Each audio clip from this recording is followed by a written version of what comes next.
My channel Zia tutorial. आज के जो वीडियोस में हम बात करने वाले हैं ऐसी डिजीज़ के बारे में जो हमको एग से हो सकती है। अगर वो जो बैक्टीरिया है हमारे एग के में मौजूद रहेगा तो वो डिजीज़ हमें हो सकती है।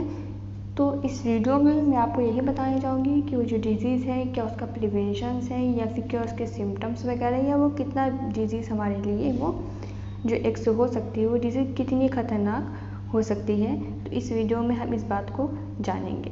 तो चलिए हम इस वीडियो को स्टार्ट करते हैं और जानते हैं इस डिजीज़ के बारे में, इसके प्रिवेंशन के बारे में या इसके सिम्टम्स के बारे में। तो ये जो डिजीज़ है ये एक बैक्टीरिया से होती है, या कह सकते हैं ग्रुप ऑफ बैक्टीरिया से होती है, जिसको हम कहते हैं साल्मोनेला। इसका नाम क्या है? साल्मोनेला है। और ये ग्रुप ऑफ बैक्टीरिया से बीमारी होती है। इस बीमारी से फूड पॉइजनिंग हो सकती है, या कह सकते हैं होती है, कॉमन है यूनाइटेड स्टेट में। और मोस्टली पीपल जो इन्फेक्टेड होते हैं साल्मोनेला से उनमें diarrhoea, fever, abdominal cramps, vomiting होती है, जो कि 12 से 72 आवर्स के इन्फेक्शन के बाद ये सब होता है। सिम्टम्स दिखाई दे सकते हैं। जो इनके सिम्टम्स है 4 से 7 दिन तक यूजली रहते हैं। और मोस्टली पीपल जो होते हैं बिना ट्रीटमेंट के अच्छे भी हो जाते हैं। कुछ केसेस में ऐसा होता है कि जो पीपल होते हैं वो जैसे कि उनको हॉस्पिटलाइज होना पड़ता है। और इन दिस पेशेंट्स जो साल्मोनेला इन्फेक्शन में spread from intestine to the blood stream and then to other body sites. तो जो पीपल्स को हॉस्पिटलाइज करना पड़ जाता है उसमें साल्मोनेला का जो बैक्टीरिया है उनके स्टमक से, इंटेस्टाइन से ब्लड स्ट्रीम में चला जाता है और दूसरे बॉडी साइट्स में चला जाता है। तो जिससे डेथ भी हो सकती है अगर इनको जल्दी ट्रीटमेंट ना दिया जाए, एंटीबायोटिक्स ना दिया जाए।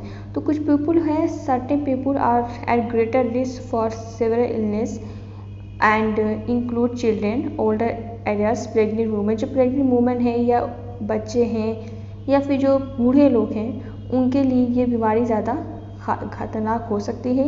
या फिर जिनका इम्यून सिस्टम जो है वो वीक है, या फिर उनको कोई बीमारी है जैसे कि HIV हो गया, या एड्स हो गया, या कैंसर हो गया, या फिर डायबिटीज़ हो गई, इस टाइप के कुछ बीमारी है।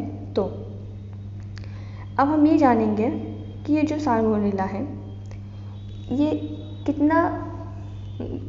कितना डेंजरस हो सकता है, इसको हमको जानना होगा अब इसके आगे।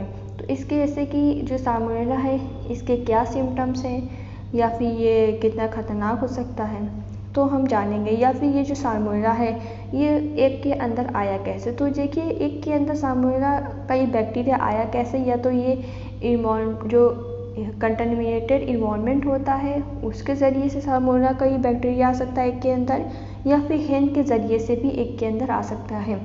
मान लीजिए हेन है वो साल्मोनेला से इन्फेक्टेड है तो उससे एग में आ सकता है, या फिर एक जो कंटामिनेटेड इन्वायरमेंट कंटामिनेटेड है तो उससे भी ये बैक्टीरिया आ सकता है साल्मोनेला के अंदर। तो हमको प्रॉपर हैंडलिंग का ध्यान देना चाहिए, और इससे प्रिवेंशन क्या है ये मैं आपको अभी बताऊंगी। तो हैंडलिंग का बहुत ध्यान देना चाहिए एग वगैरह में। तो देखते हैं हम लोग, how can I reduce my chance of getting a salmonella infection. तो देखिए consider buying and using pasteurized eggs and egg product which are widely available. तो हमको जब एग बाई करना हो तो हमको ध्यान देना चाहिए कि ज़्यादातर हम पास्चराइज्ड एग का यूज़ करें। ऐसे एग का यूज़ करें जिनको 44 डिग्री सेल्सियस पर कूल किया गया हो, ये उतनी कूलिंग उनको रखा गया हो, या उससे ज़्यादा कूलिंग में भी उनको रखा गया हो। Only by eggs from stores and suppliers that keep them refrigerated. मतलब ऐसे आप स्टोर से, सप्लायर से एग को लीजिए जो उसको रेफ्रिजरेटेड में, या फिर क्या कह सकते हैं आप, रेफ्रिजरेट में रखें, फ्रिज में रखें। डिस्कार्ड क्रैक्ड और डर्टी एग्स। क्रैक्ड और डर्टी एग को आप डिस्कार्ड कर सकते हैं। पोल्ट्री में carry bacteria such as salmonella which can contaminate the inside of eggs before the shells are form. तो ऐसे जैसे कि जो विच कैन कंटामिनेट, जैसे कि ऐसे कोई पोल्ट्री है, जैसे पोल्ट्री में एग्स वगैरह होते हैं ना, तो वहाँ पे अगर पोल्ट्री है जहाँ पे साल्मोनेला के बैक्टीरिया हैं तो एग शेल जो होता है उसके फॉर्म होने से पहले ही कंटामिनेट हो जाता है एग। तो एग शेल में become contaminated with salmonella from poultry dropping or the area where they are laid. Cook eggs until both the yolk and white are firm.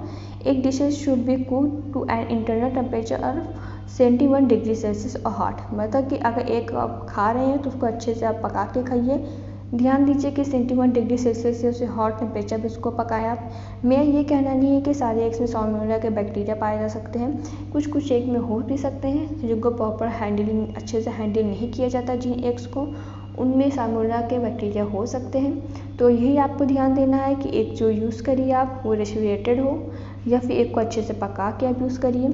और जैसे कभी कभी ऐसा होता है हमको कुछ ऐसी डिश बनानी होती है जिसमें हम एग को अच्छे से पका नहीं सकते, हमको रॉ एग चाहिए होता है। तो अगर आपको रॉ एग यूज़ करना है तो आप ध्यान दीजिए कि आप पास्चराइज एग का यूज़ करें और एग को रेफ्रिजरेट करके रेफ्रिजरेशन में रखें। और ऐसे वेंडर से या फिर कह सकते हैं शॉपकीपर से आप एग्स को लीजिए जिसको रेफ्रिजरेशन में रखें।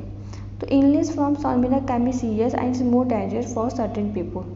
देखिए जो पीपल ऐसे हैं जिससे 65 ईयर्स के जो ज़्यादा ओल्ड हैं, जो बच्चे हैं जो 5 साल से छोटे हैं, और जो पीपल हैं जो कि इम्यून सिस्टम लो है, जैसे कि जिनको HIV एड्स है, डायबिटीज़ है, या कि जिनका ऑर्गन ट्रांसप्लांट हुआ है, जो इनके अंदर ये बीमारी जो है ज़्यादा ही डेंजरस हो सकती है, घातक हो सकती है। In most cases illness last 4 to 7 days after eating contaminated food. Symptoms के इंक्लूडेड है जैसे कि diarrhoea, vomiting, fever, abdominal cramp. Symptoms simply appear 6 to 6 days after eating A contaminated food. तो कंटामिनेटेड फूड खाने के 6 दिन या 6 घंटे बाद भी आपको इसके सिम्टम नजर आएंगे। Some people can have diarrhea many times a day for several days and the sick person may need to be hospitalise.